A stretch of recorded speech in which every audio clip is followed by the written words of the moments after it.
Très touchée par le témoignage de Gisèle Pelicot, victime de viol orchestré par son mari Dominique, sous soumission chimique, la reine Camilla a adressé un courrier de soutien à la Française devenue un véritable symbole, en acceptant de médiatiser le procès des viols de Mazan pendant de longs mois.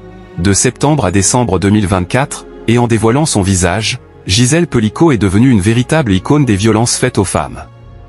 Un véritable symbole qui a dépassé les frontières. L'histoire de cette femme violée par une cinquantaine d'hommes sous soumission chimique organisée par son mari Dominique, qui a été condamné à 20 ans de prison, a touché même au sein de la royauté. Ainsi, la reine Camilla a fait part de son émotion en envoyant un courrier à la principale intéressée, d'après Newsweek.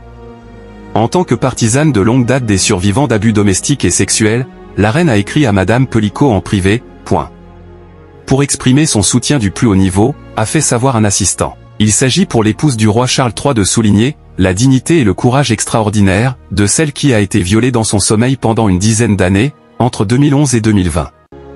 Des faits sordides qui ont été filmés par son mari.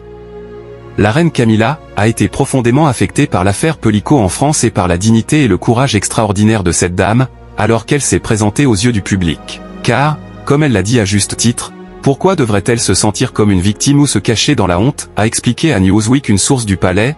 Elle a contribué à mettre en lumière un problème de société très important malgré toutes les souffrances personnelles qu'elle a traversées, a résumé cette personne proche de Camilla. Un mois auparavant, le 6 février dernier, la femme de Charles III s'était déjà engagée en faveur des femmes victimes de violences, en se rendant au Brave Species, à Exeter, dans le sud-ouest de l'Angleterre. Dans ce lieu, les femmes victimes de violences conjugales peuvent espérer trouver un soutien logistique. L'association peut même les aider à trouver un logement. C'est ce dont a pu bénéficier Sarah, une femme qui a vécu une relation abusive pendant 10 ans, avant de trouver du réconfort auprès de Camilla qui s'était montrée très prévenante lors de sa visite. Merci de nous avoir suivis. Si vous n'êtes pas encore abonné, veuillez vous abonner et surtout activer la cloche des notifications pour ne rien rater.